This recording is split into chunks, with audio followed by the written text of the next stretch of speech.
هو الزمالك لحد دلوقتي ما اعلنش عن التيشيرت الجديد ليه. الغريم التقليدي ليك اعلن عن التيشيرت اللي هيلعبك بيه في السوبر. معظم الفرق المصريه اعلنت عن تيشيرتها. ده راجل غزل المحله منضم حديثا للدوري المصري الممتاز اعلن تيشيرت الموسم الجديد. فيطلع لي واحد يقول لي يا عم احنا في ايه ولا في ايه، احنا هنركز مع الصفقات ولا هنركز مع التفاهات دي؟ اقول لك التفاهات دي بتدخل مئات الملايين كل موسم للفريق. ركز معايا بقى وهفهمك كل حاجه. بس قبل ما نبدا، انا هادي هشام وده فيديو جديد هنتكلم فيه عن تاخير الاعلان عن تيشيرت نادي الزمالك والتيشيرتات المقترحه للموسم الجديد. اعمل بقى لايك للفيديو ده عشان يوصل لاكبر عدد ممكن.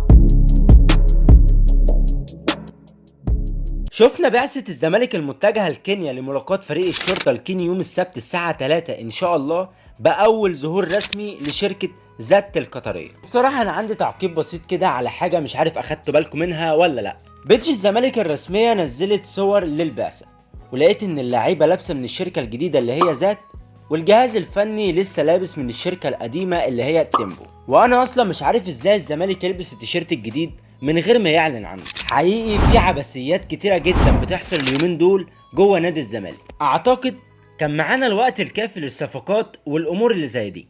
بس هنقول ايه؟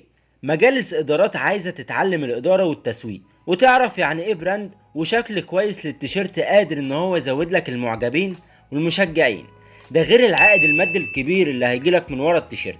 وتقييم لشركة زاد دي ومن وجهة نظري يعني ان كان من الافضل الاستمرار مع شركة تيمبو، لان زاد اقل بكتير جدا في الخامات وجودة التيشيرت. وشفنا ده السنة دي مع المصري اللي تقريبا لغى التعاقد معاه. تمام، تعالى بقى نتكلم ونقيم التيشيرتات المقترحة للموسم ده. واول تيشيرت معانا هو الى حد ما كويس، بس حاسه قريب من تيشيرت 2022 اللي كان انتاج شركة تيمبو بالمناسبة. ولكن اللياقة هنا مختلفة، وفي الحقيقة اللياقة دي جديدة على تيشيرتات الزمالك، بس شايف ان شكلها مقبول. وتقييم التيشيرت ده هيبقى 6/10. تاني تيشيرت معانا مش عارف ليه حاسه هيبقى اقرب واحد، وبصراحة شايفه شيك جدا، ولكن عندي اعتراض على الخطين الحمر. يعني لو مثلا الخطوط كانت باللون الاحمر الكامل هيبقى شكله احسن بكتير، لان انت لو ركزت في الخطوط هتلاقي فيها خطوط بالابيض والاحمر الفاتح ودرجات اللون الاحمر. حاسسها حاجة جديدة برضو على تيشيرت الزمالك، عشان كده ممكن ما نتقبلهاش. وتقييمي للتيشيرت ده 7/10. التيشيرت التالت اللي معانا النهارده شايفه ان حاجه جديده قوي علينا كزملكاويه، وفي نفس الوقت مش وحشه. فكره الخطين الحمر على الاكتاف فكره جديده، وشايفها هتبقى حاجه مختلفه وكويسه في نفس الوقت، مع الخمس نجوم بتوع افريقيا فوق الخطين الحمر واللوجو اللي في نص الخطين. شايفه بصراحه شيك جدا، واللياقه البسيطه دي كمان خلت التيشيرت فيه نوع من انواع البساطه. انا بصراحه اديه 9/10. والواحد الناقص ده هيبقى بسبب الرعاة. يعني فكر معايا كده، الرعاة هيتحطوا فين على التيشيرت؟ اكيد مش هيبقى ليهم مكان. وقول لي برضو تقييمك للتيشيرت ده بالذات في الكومنتات. التيشيرت الرابع اللي معانا النهارده هو التيشيرت ده. وفي الحقيقه يعني التيشيرت ده انا حاسه غريب جدا، ومش حاسه ينفع اصلا يكون التيشيرت الاساسي لنادي الزمالك. الخطين مش منسقين، اللياقه مش احسن حاجه، حاسه ينفع لتيشيرت الباسكت اكتر. فتقييمي ليه ككل مش عاجبني، تقييمي ليه 2/10. التيشيرت الخامس هو التيشيرت ده، وبصراحة شايفه كويس، بس في احسن منه.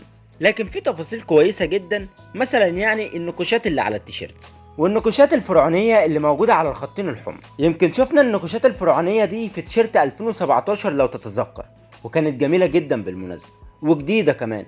فهل ممكن شركة ذات تكرر الفكرة؟ تقييمي للتيشيرت ده 7/10. نيجي بقى لاخر تيشيرت واشيك تيشيرت من وجهة نظري معانا النهارده. التيشيرت ده تحديدا عجبني جدا، يمكن عشان بحب اللون الذهبي في تيشيرتات الزمالك، وبتفكرني بتيشيرت 2015 لما خدنا ثنائية الدوري والكاس.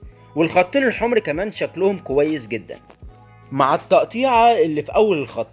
بصراحة تيشيرت ممتاز، واتمنى يكون التيشيرت الرسمي لنادي الزمالك.